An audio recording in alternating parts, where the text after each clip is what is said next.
जिन बहादुर जवानों ने अपनी शहादत दी है, उनकी शहादत को मैं नमन करता हूं, उनकी मैं स्मृति को नमन करता हूं।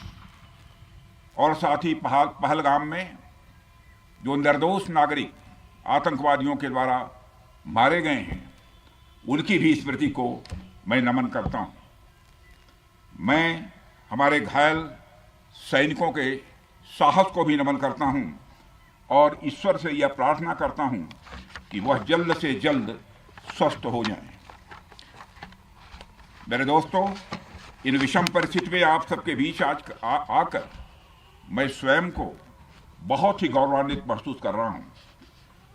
हमारे प्रधानमंत्री माननीय नरेंद्र मोदी जी के कुशल नेतृत्व और मार्गदर्शन में ऑपरेशन सिंदूर के दौरान आपने जो कुछ भी किया है, उस पर पूरे देश को गर्व की अनुभूति हो रही है। मैं अभी भले ही आपका रक्षा मंत्री हूं, लेकिन उससे पहले तो मैं भारत का एक नागरिक हूं। रक्षा मंत्री के साथ साथ मैं आज भारत के नागरिक के रूप में भी आप सबके प्रति आभार व्यक्त करने के लिए यहां मौजूद हूं। पहलगाम हमले के बाद हमारे जम्मू कश्मीर की जनता ने पूरी एकजुटता के साथ और पाकिस्तान और साथ ही साथ आतंकवादियों के प्रति जिस प्रकार से अपने गुस्से का इजहार किया है, मैं जम्मू कश्मीर की जनता का भी अभिनंदन करता हूं। मेरे साथियों, आपकी उस ऊर्जा को महसूस करने आया हूं जिसने दुश्मनों को नष्ट नाबूद कर दिया है। आपने जिस तरीके से सीमा के उस पार पाकिस्तान की चौकियों और बंकरों को आपने ध्वस्त किया, दुश्मन मैं समझता हूं उसे कभी भूल नहीं सकता। आपने देखा होगा कि आमतौर पर लोग जोश में होश खो देते हैं, लेकिन आपने जोश भी रखा, होश भी रखा और सूझबूझ के साथ दुश्मनों के ठिकानों को आपने बर्बाद किया है। आज मैं यहां रक्षा मंत्री के साथ साथ एक मैसेंजर के रूप में भी आप सबके सामने मौजूद हूं। पूरे देश की शुभकामनाएं, उनकी प्रार्थनाएं और उनकी कृतज्ञता को लेकर आप सबके बीच यहां मैं मौजूद हूं। एक तरह से आप समझिए कि मैं एक डाकिया बनकर आपके बीच आया हूं और देशवासियों का संदेश लाया हूं। संदेश यह है कि हमें हमारी सेनाओं पर गर्व है। साथियों, ऑपरेशन सिंदूर सिर्फ एक ऑपरेशन का नाम भर नहीं है, बल्कि यह एक हमारी प्रतिबद्धता है, यह हमारा एक कमिटमेंट है। एक ऐसी प्रतिबद्धता जिसमें भारत ने दिखा दिया कि हम सिर्फ डिफेंस नहीं करते हैं, जब वक्त आता है तो हम कठोर निर्णय भी लेते हैं और कठोर कार्रवाई भी करते हैं। यह ऑपरेशन उस एक एक जवान की आंखों में देखा गया सपना था कि हर आतंकी ठिकाना, चाहे वह घाटियों में छुपा हो या बंकरों में दबा हो, हम वहां पहुंचेंगे और दुश्मन की छाती चीर कर हम उन आतंकी ठिकानों को खत्म करके ही हम वापस लौटेंगे। मेरे साथियों, ऑपरेशन सिंदूर आतंकवाद के खिलाफ भारत द्वारा चलाई गई अब तक के इतिहास की, मैं मानता हूं, यह सबसे बड़ी कार्रवाई है। 35-40 वर्षों से भारत सरहद पार से चलाए जा रही आतंकवाद का सामना कर रहा है। आज भारत ने पूरी दुनिया को यह साफ कर दिया है, यह स्पष्ट कर दिया है कि आतंकवाद के खिलाफ हम किसी भी हद तक जा सकते हैं। साथियों, आतंकवादियों ने पहलगाम में आतंकवादी घटना को अंजाम देकर भारत के मस्तक पर चोट पहुंचाने की कोशिश की है। भारत की सामाजिक एकता को तोड़ने का भी प्रयास किया गया है। उन्होंने भारत के माथे पर वार किया, हमने उनकी छाती पर वार किया है और छाती पर घाव किया है।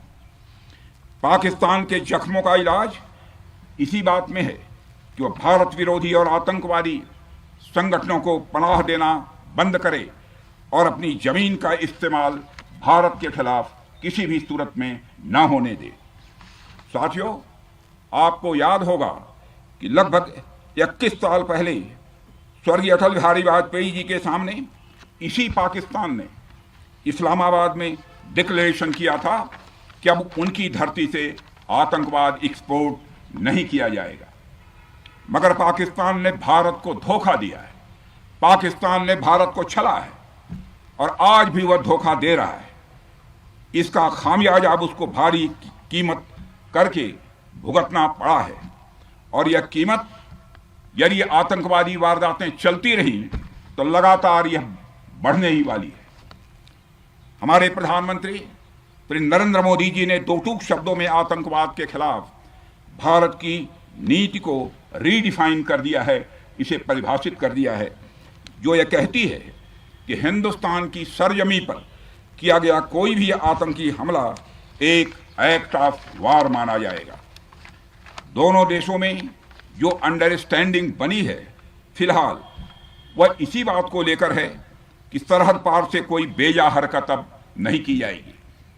अगर की गई तो बात निकलेगी तो बहुत दूर तक जाएगी। साथ ही हमारे प्रधानमंत्री ने यह भी साफ कर दिया है, आतंक और बातचीत कदापि एक साथ नहीं चलेंगे और अगर बात होगी तो आतंकवाद पर होगी और पाक ऑक्युपाइड कश्मीर पर ही होगी। साथियों, ऑपरेशन सिंदूर की कामयाबी ने पाकिस्तान में छिपे आतंकी संगठनों और उनके आकाओं को भी यह साफ बता दिया है कि वे कहीं भी अपने आप को महफूज और सुरक्षित न समझें। अब वे हमारे बहादुर भारतीय सेनाओं के निशाने पर हैं। दुनिया जानती है हमारी सेनाओं का निशाना अचूक है और जब वो निशाना लगाते हैं तो गिनती करने का काम वह दुश्मनों पर छोड़ देते हैं। साथियों, आज आतंकवाद के खिलाफ भारत की प्रतिज्ञा कितनी कठोर है इसका पता इसी बात से चलता है कि हमने उनके न्यूक्लियर ब्लैकमेल की भी परवाह नहीं की है। पूरी दुनिया ने देखा है कि कैसे गैर जिम्मेदाराना तरीके से पाकिस्तान द्वारा भारत को अनेक बार एटमी धमकियां दी गई हैं। आज श्रीनगर की धरती से मैं पूरी दुनिया के सामने यह सवाल उठाना चाहता हूं कि क्या ऐसे गैर जिम्मेदार और रोग नेशन के हाथों में परमाणु हथियार सुरक्षित हैं? मैं दुनिया के सामने यह सवाल खड़ा करना चाहता हूं। मैं मानता हूं कि पाकिस्तान के एटमी हथियारों को IAEA international atomic energy agency की निगरानी में लिया जाना चाहिए। मैं ये कहना चाहूँगा और साफ तौर पर कहना चाहूँगा। साथियों, हमारी सेनाओं हमारी सीमाओं पर अपनी मातृभूमि की रक्षा के लिए जिस तरह से आप सभी बिना रुके बिना थके दिन रात लगे रहते हैं वह अपने आप में अद्भुत है और अद्वितीय भी है। आपकी यही बातें हम सब भारतीयों के लिए मार्गदर्शक का कार्य करती हैं। यही कारण है कि मैं हमेशा आपसे मिलने के लिए उत्साहित रहता हूं ताकि आपके अंदर की ऊर्जा से हम सब भी कुछ प्रेरणा ले सकें। साथियों, आतंकियों ने पहलगाम में धर्म पूछकर हमारे निर्दोष लोगों को मारा। उसके बाद आपने जो जवाब दिया उसे पूरी दुनिया ने देखा है। उन्होंने यह नहीं सोचा कि आम नागरिकों ने उनका क्या बिगाड़ा है, उन्होंने ऐसा क्या किया है कि उन्हें मार दिया जाए। पर मैं यह कहना चाहूंगा, आतंकियों ने भारतीयों को धर्म पूछकर देखकर मारा, धर्म पूछकर मारा, तो हमने आतंकियों को उनका कर्म देखकर मारा है। उन्होंने धर्म देखकर बेगुनाहों की जान ली, यह पाकिस्तान का कर्म था। हमने कर्म देखकर उनका खात्मा किया, यह हमारा भारतीय धर्म है। एक रक्षा मंत्री के रूप में मुझे आप सबको बेहद नजदीक से वर्षों से जानने का और समझने का अवसर मिला है। मैं आपके साहस और पराक्रम को तो जानता ही हूं, साथ ही साथ पहलगाम जैसी घटना के प्रति आपके गुस्से को भी मैं अच्छी तरह जानता हूं। साथियों, मुझे पता है कि पहलगाम के बाद आपके अंदर गुस्सा था, पूरे देश के अंदर गुस्सा था। मुझे पता है कैसा महसूस होता है जब धमनियों में बह रहा रक्त बेकाबू होने लगे, और मुझे इस बात की खुशी भी है कि आपने अपने गुस्से को सही दिशा देते हुए बड़ी बहादुरी और सूझबूझ के साथ पहलगाम का बदला लिया है। रही बात पाकिस्तान की, तो उसकी बात ही क्या करूं आपसे। वह देश तो मांगते मांगते अपनी जहालत से एक ऐसी हालात में आ गया है कि उसके बारे में यह भी कहा जा सकता है कि पाकिस्तान जहां भी खड़ा होता है वहीं से मांगने वालों की लाइन प्रारंभ हो जाती है। अभी आपने सुना ही होगा कैसे वह फिर एक बार इंटरनेशनल मॉनेटरी फंड IMF के पास कर्ज मांगने गया। वहीं दूसरी तरफ हमारा देश है कि हम आज उन देशों की श्रेणी में आते हैं जो IMF को फंड देते हैं ताकि IMF गरीब देशों को कर्ज दे सके। ऐसी स्थिति में हमारा यह भारत है। रामचरितमानस में स्वामी तुलसीदास जी ने लिखा है, जहां सुमतितः संपत्ति नाना, जहां कुमतितः विपत्ति निदाना।